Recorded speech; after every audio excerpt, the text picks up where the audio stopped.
The traditional IRA is the cornerstone of building any wealth over time tax-free. Today, we're going to go over how it works in this video.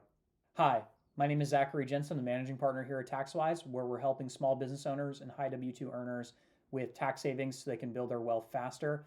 In today's video, we're going over the IRA, how it works, the traditional IRA, what's great about it, and what is important for you to know as investors trying to build wealth fast.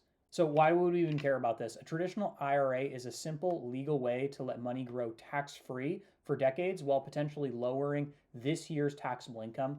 For high earners, the upfront deduction can be real cash today, and the tax deferral lets dividends and gains compound without yearly tax drag, as it's called, which is great tax alpha, and you don't get into taxable brokerage accounts, so you get to save money on tax. So how it works in these actual numbers. So you can contribute roughly $7,000 plus an additional $1,000 catch up if you're 50 or older in age.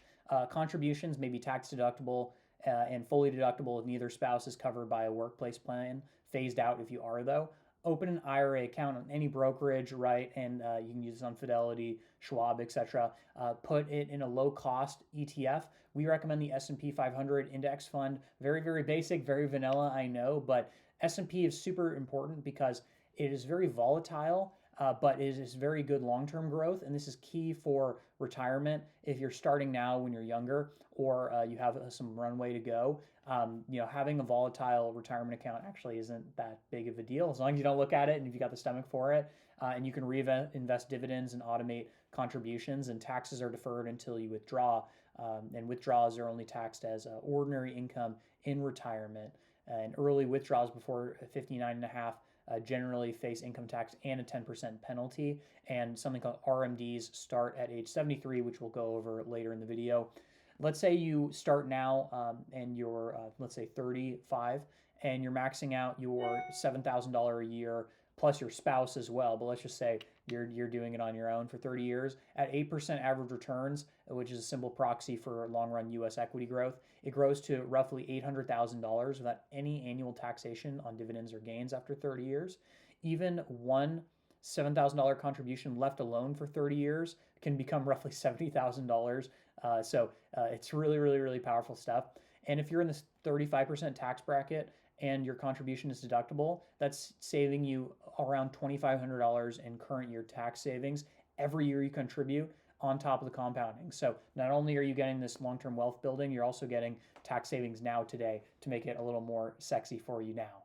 So the downsides of this, right, you have limits to it around the deductions, right? And if you're covered by a workplace plan, your income is high, the IRA deduction can phase out. You can still contribute, but the tax benefit might be reduced. RMDs, right, required minimum distributions, as they're called, start at age 73. So you have to start taking money out. They're not just going to let you die with this. You got to really start taking the money out and spending it. You also have liquidity and penalties around that 59 and a half year age. If you withdraw before that, it's going to trigger income tax and a 10% penalty, which is obviously not great. You also have market risk, right? If S&P 500 or kind of these longer U.S. equity funds scare you with volatility, you might not get as much bang for buck, and that's going to cause you to miss out on higher returns. So you're taking a lot of market risk, right? You're investing in the U.S. stock market, so you got to be comfortable with the ups and downs of it.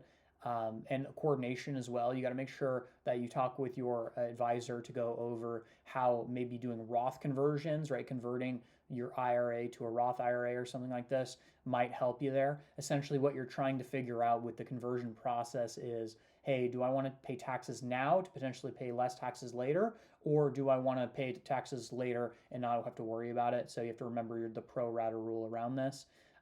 But overall, it's a pretty great tool. A traditional IRA is terrific for high income folks and business owners who want a straightforward, low maintenance compounding engine and value the current year deductions, as well as want to save for retirement and expect to be in the same or lower tax bracket in retirement. It's less ideal if you need short-term liquidity, right? If you need money now, this is definitely not going to help you. But if you expect your bracket will be much higher later, a Roth may be better. Or if you already have access to a higher, a bigger limit plan, with your employer, you might want to use that first. So using this S&P 500 kind of long tail equity portfolio for an IRA and having the tax benefits now can lead to some pretty significant outcomes, as we mentioned in the example. Just doing the $7,000 limit every year, nothing crazy, for 30 years can get you up to $800,000. So really great way to stack wealth and have a tool in your tool belt alongside the other things like 401k, etc.